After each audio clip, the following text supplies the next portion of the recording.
Alright mga best friend, another video na naman tayo for today's video mga best friend. At magre-reaction tayo. Reaction natin to mga best friend dito about dito sa ating kaibigan na si Sir Paul, no, as Pugong Biyahero. So yun mga best friend, at dito at galit na galit ang sponsor mga best friend dito sa yung alam ko marami na nakaalam nito at nakita ko to sa page kung sino-sino na nag-upload mga best friend na mga walang mukha. Ayan, at pinapalala pa yung sitwasyon, no? So yun mga best friend dito gigit na lang tayo dito mga best friend, no? Wala tayong tignan natin kung sino nga ba talaga ang may mali dito mga best friend. At nag-viral to sobra. Opo, at napakatagal ko mga best friend nag-reaction kay Paul, no? At syempre kaibigan ko yan sila Madam Yula. So yan mga best friend. At 2 years po akong nag-reaction sa kanila. Wala naman ako nakita mali at wala naman ako nakita noon sa tagal ko sa kanila na may ganyang pangyayari. So yung mga best friend, ito reaction natin to kay pahayag ni kanyang sponsor, no, na galit na pinagbintangan daw silang magdanakaw. Yung si Sir Paul daw ay magdanakaw. Grabe. So yun natin mga best friend dito kay Ma'am Beth, no? Ma'am Beth na sponsor na dun ngayon sa Balikbayan dala, no, na 2 months ng pending. At hindi na dispose ni Sir Paul kasi nga yung mga times na yun mga best friend, December is napaka yan, pag mga ganyan mga best friend si Sir Paul na yan, busy na yan, sobrang busy niya na yan kasi uuwi pa ng Maynila yan. Dito yan nagpapasko, siyempre may pamilya si Sir Paul, dito yan nagpapasko, nag-New Year at babalik yan so January or pwedeng February, ganun na po siya mga best friend. Parang yun na yung pinakapahinga ni Sir Paul So yung mga best friend, at ito tingnan natin mga best friend yung pahayag ni Ma'am Beth.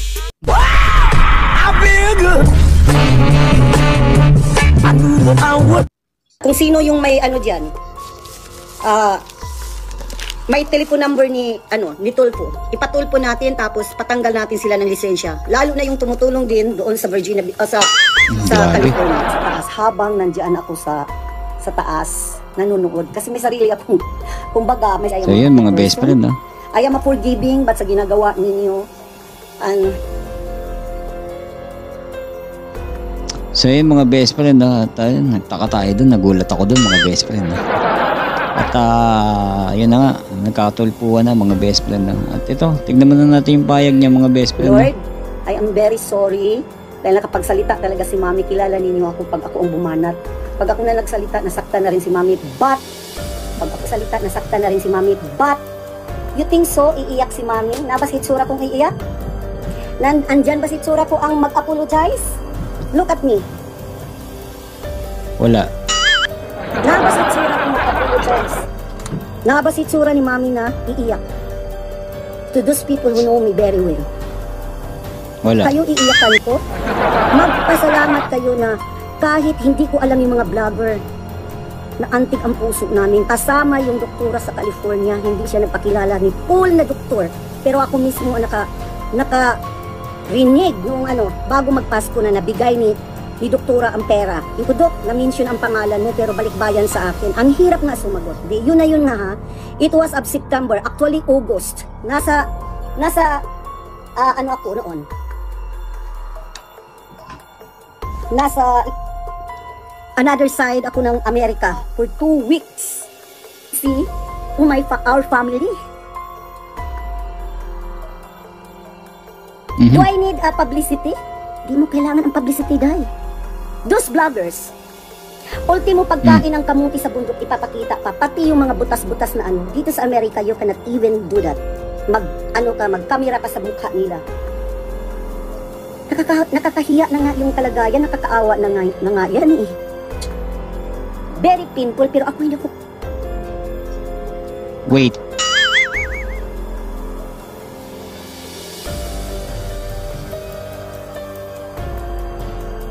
Wait mga best friend. About dun sa sa binibideo, no, yung pinapakita yung yung sitwasyon nila. So sa mga charity vlogger, Ma'am Beth, no? So yun sa mga charity vlogger, natural yan na ipakita yung kalagayan ng mga kung ano man yung tinutulungan nila, kung sino man yung beneficiary nila na karapat dapat tulungan, no? Kasi nandiyan yung kailangan ng exposure niyan. Kailangan niyan kasi kung hindi makikita ng mga manonood kung ano yung buhay niyan, sa tingin nyo may tutulong diyan.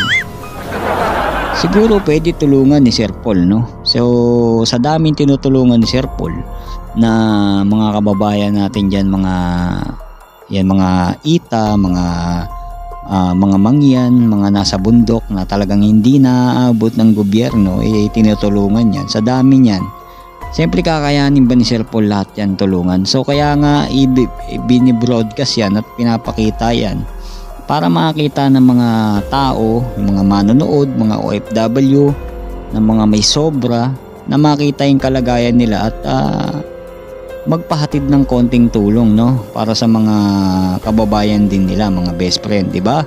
At kailangan yun, mambit, na ipakita yun. So kaya mo nasabi yan, siguro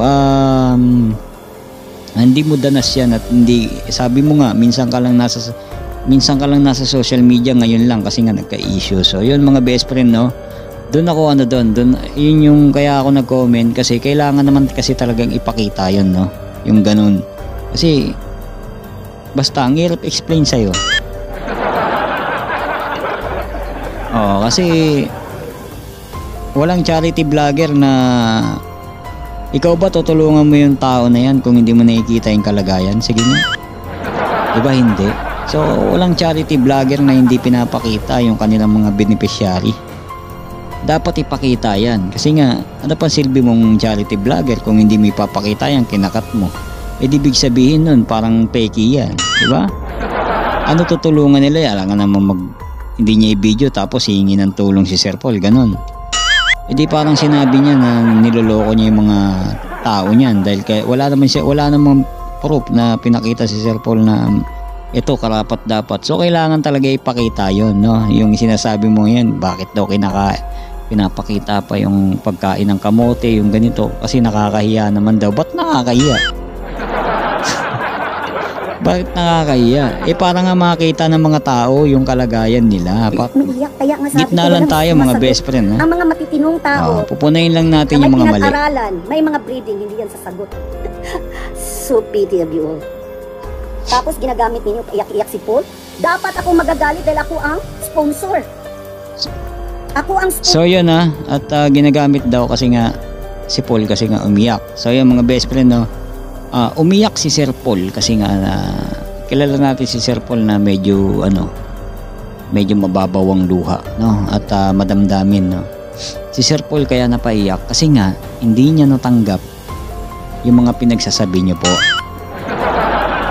Opo, mambit, di niya po tanggap at pinagbintangan niyo naman kasi na magnanakaw. Bago naman po kasi kayo dapat magbintang, siyempre inalam niyo muna. At kung yun nga sinasabi nyo na kumukontak kayo, text kayo ng text, hindi sumasagot.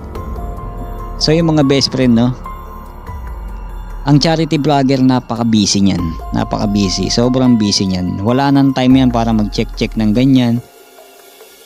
Kaya nga may mga inaatasan niya ng mga staff dahil sila na yung mga titingin ng ganito. So minsan masadami nang nagchat-chat, hindi natatabunan na yan, sobrang natatabunan na. So yung kay ma'am, hindi daw siya ang concern niya, hindi daw siya inintindi dito at hindi daw siya pinapansin nasa na yung balikbayan box niya na 2 months na. Ang gusto lang naman daw niya maklaro kung nasaan. So nainis na si ma'am kaya kaya nakapag-live siya ng ganyan at sobrang galit niya. Ni-live niya na yun nga, para siguro mapansin na, i-live niya na sinabihan niya na magnanakaw si Sir Paul. So yung mga best friend na, grabe, no? At yun, tuloy natin. No, sir. Kaya napaiyak si Sir Paul doon. Nalaman ko 2 months, puro deny. Andito ang conversation namin, oh. Ayaw sumagot. Kaya mag-buwisit ako noon. Sunday, hindi ako natulog din. Nag-feel na ako talaga. Dahil pinag-anuhan ko na, sayang naman yung effort ko na magmumold yung ang mahal ng mga bag. Tapos sino pa yung nagsabi? Divisoria?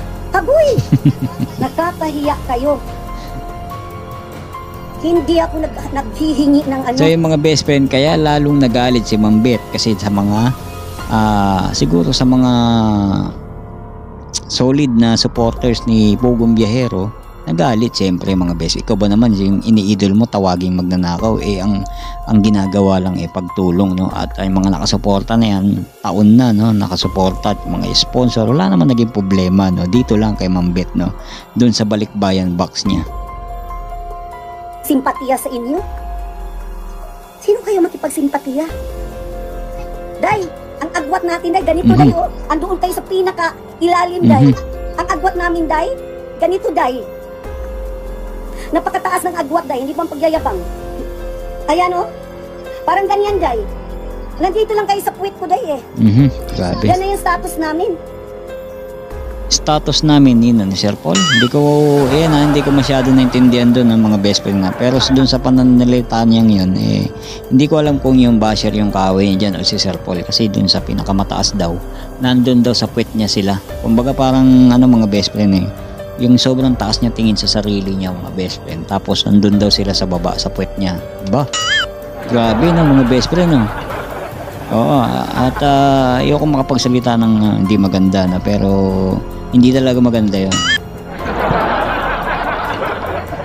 Medyo parang panlalait na yun at medyo parang pang-insulto na yung ganong words, no? So tuloy natin mga best friend. Sabi ko sa inyo, gigitna lang ako mga best friend Hindi tayo kakampi kahit sino man, pero magko-comment tayo kung may mali sila. So yun, ha? Tuloy natin. Talagang magyabang ako sa gusto ko magyabang. Bakit? Di kayo nagyabang? Who are you guys? Ha? Ayan, hindi po kami... So yun, wala namang pinangalanan si Ma'am Bet doon kung sino yung nandun sa puwet niya. At kung may pinangalanan man siya doon, magko-comment tayo ng di maganda doon, mga best friend, di ba? So, hindi siya nagbanggit kung sino, hindi naman niya binanggit kung sino yung day na yon at yung mga kung yung basher niya ba yon. Kasi nung time na yon mga best friend, kaya lalong nagalit to si Ma'am Bet kasi nga inulan siya ng bash, no? Inulan siya ng bash. So, I think ang karaway niya dito yung mga basher, no? Hindi si Sir Paul. Pero hindi siya himingi ng dispensa, no? Sa nangyari kahit napatunayan na hindi magnanakaw si Sir Paul. So, ito mga best friend, panoorin natin yung konting clip, no, dito kay Sir Paul dun sa paghanap dun sa box na yon, na mamaya na tayo magko-comment mga best friend, no? Panoorin muna natin. Hindi po kami nagnanakaw na. Ayan, no? Medyo nag-moist na po yan kasi sabi ko nga nagpatong-patong na, pero okay pa naman yung loob niyan, yung sa labas ng natuluan po. O ayan ang pangalan ni Ma'am. Mami Bet. From Virginia. Ayan. So yan Ma'am Bet, nakita nyo naman Ma'am Bet kung ano ito yung package nyo, no, Ma'am Bet, no. Wala pang bukas, no, mga best friend.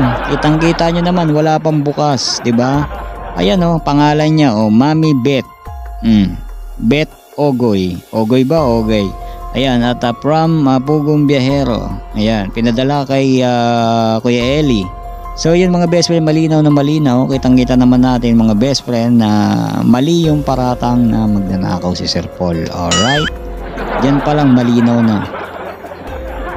At na-broadcast niya na at pinangalanan niya na kung sino yung magnanakaw si Sir Paul. So may kaso yun mga best friend, di ba? Oo, kasi nag-ano ka nang-ano ka ng tao Tuloy natin. Nakasild pa po yan. Ayan, yung pro-weba, naka-video. Ano nga, Paul?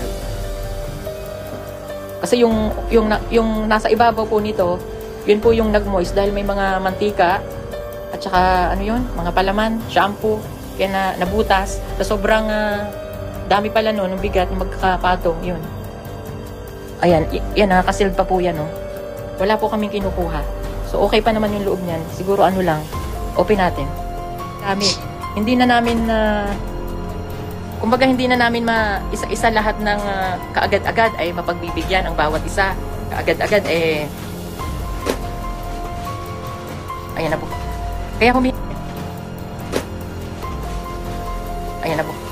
Kaya humihingi po kami ng pasensya. Ayan na, okay na. Ito na. Ayan. So yun, at nakita natin actual na binuksan ni Sir Paul at ni Kuya Eli yung package na yan na yung Balikbayan box, no, galing kay Ma'am Bet, no, na ito at ito patunay na hindi sila magnanakaw at na nandyan buong buo, walang labis, walang kulang, kabubukas pa nga lang So yun mga best friend, no, at sinabihan silang magnanakaw, kaya nga nawindang ako kasi kasi wala akong nakakita sa tagal kong nag-reaction dito kay Pugong Biyahero. Wala akong nakakitang mali dyan. Napakabait na tao, napakabait niyan mga best friend. Kung alam nyo lang, at siyempre dyan yung sila Madam Yula, sila Kuya Eli. Ayan, mababait yung mga yan sa totoo lang. Pero wala akong naging reaction na problema dyan about yun sa Balikbayan. Ngayon lang. Kaya nagulantang ako kasi kumalat sa FB, no? Na ito, sabi ko, bangda na ako. Sabi ko, panoorin ko nga. So yung kaya nawindang ako mga best friend, no? Kaya ito, ni-reaction ko at gumit na lang naman tayo dito kasi yung pinuna ko lang dun, yung parang yun na nga, yung bakit ito, papakita ko sa inyo mga best friend, no? Andyan, nasa screen, yung comment. Ayan, so yun mga best friend, no? Nabasa nyo ba? Yung comment na yan mga best friend, comment yan niya dun sa mga basher na nambash kay Ma'am Bet na hindi daw siya hihingi ng tawad, no, kay Sir Paul. Kahit nakita niya na ganito, na kumpleto, no? Kumpleto, kumbaga parang walang labis, walang kulang, nakita niya na at sinabi naman ni Sir Paul, ibabalik niya sana doon sa kanila, dyan sa live niya, babalik niya sana doon sa kay Ma'am Bet.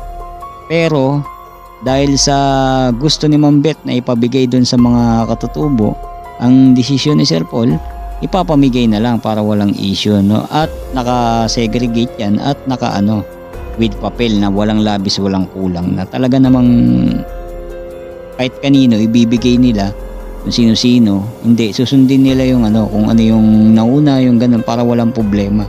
Ang problema lang doon, talagang pinagpilitan niya na hindi siya hingi ng sorry, di ba mga best friend? Kahit man lang humingi siya ng dispensa sa nasabi niyang pagnanakaw, di ba? Na pinaratangan niya yung team ng Pugong Biyahero na magnanakaw. So yun dun pa lang. Tapos sinasabi niya tulpo. So yung mga best friend, sa tingin niyo mga best friend, tama po ba yung mga sinasabi ni Ma'am Bet? Mali, di ba? Sino yung papatulpo? Dapat siya. Kasi nga, pinaratangan niya magnanakaw eh. Tapos may video si Sir Paul na ganyan, no? Patunay na walang labis, walang kulang. Medyo nagka-conflict lang dun sa reply kasi nga busy yan si Sir Paul pagdating ng December. So talagang siguro sobrang busy, hindi na nakita yung chat ni Ma'am Bet, hindi na nakakapag-reply. Ang alam ko nakapag-reply si Sir Paul na hanapin na ganito. Tapos tumagal na naman si Ma'am Bet nagmamadali. Siguro inisip niya na wala na ganito na. So yun, di sila nagkaintindihan doon mga best friend, no? Tuloy natin. Ito po, may tuwalya. Sige, buksan na natin. Yan, may nakapangalan kay Ma. Ayan. Ayan. Pagbukas, ito po yun. May pero from Mami Bet or Ate Bet o Guy and Family. Yan, kompleto. Diba? Thank you so much. Inventory list, Kompleto. Yan, sakto, may inventory list siya. Hawak ito. May note pa. Merry Christmas po. Christmas pa. Merry Christmas and Happy New Year. Ma'am Bet, hindi kami galit. Wala sa amin. Alright, hanggang doon lang po ang ating video reaction mga best friend, no? Dito kay Ma'am Bet at kay Sir Paul, no? Doon nga yun sa balita na talaga namang nag-trending dito sa social media. So yun mga best friend, no? At ang akin opinion doon mga best friend, sana nakapagsalita na kasi si Ma'am Bet doon eh. Oo, nakapagsalita na si Ma'am Bet live, no? Kaya si Sir Paul parang na windang, ayun. At siguro sabi ni Ma'am Bet, siguro kailangan ko na magsalita sa live, no? Para talagang mawindang. So yun nga mga best friend, no? At yun nga, di na natin napigilan, no? Si Ma'am Bet nagsalita na. At yun, sinabi na agad na yun nga, magnanakaw daw yung Pugong Biyahero mga best friend. At yun mga best friend, medyo mali siya doon, diba? Hindi ka dapat magparatang ng ganoon kasi nga nakita nyo naman sa sobrang ni Sir Paul, sa sobrang bait ni Sir Paul, kahit sinabihan si Sir Paul na ganun nga na magnanakaw, talagang hinanap niya at kinausap niya ng maayos at siyempre pinakita yung proof na walang bawas, walang kulang, at talaga namang ano lang talaga, medyo nagtagal lang talaga dun yung balikbayan box na dapat ipamimigay yan ng December. So hindi na pamigay ng mga best friend, no? Kaya dun nagalit si Ma'am Bet. Ang yun nga, kahit nakita na ni Ma'am Bet yung yung balikbayan package na kompleto, walang labis, walang kulang, hindi pa rin humingi ng apologize, no, si Ma'am Bet, at dun sa nasabi niya. At yun, nagmatigas pa rin at nagmatapang pa rin ng mga best friend kahit saan daw umabot. Kasi nga, siguro dun sa mga basher na ng bash nun, siguro na inis din. So, kita naman natin yung pagka-professional ni Sir Paul, no, di ba mga best friend, no? Ganun ka-professional to si Sir Paul na hindi basta-basta yan na papatol sa ganito. Hindi basta-basta rin yan na magsasalita about sa ganito.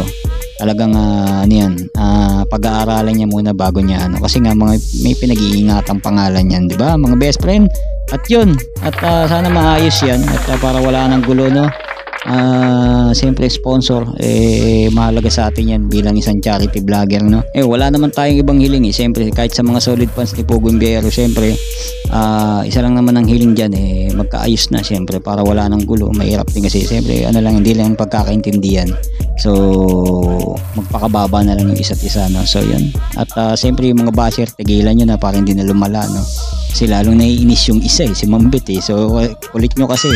So yung mga best friend, hanggang dito na lang po ang ating video reaction, no. At syempre subscribe nyo and support, no, Pugong Biyahero at Team Pugong Biyahero. Kilala nyo na yung mga supporters kung sino yan, lahat sila supportahan nyo syempre si Pugong Biyahero, yan, napakabait yan. At syempre tagal ko rin nakasama yan dyan sa reaction ng 2 years mahigit, no.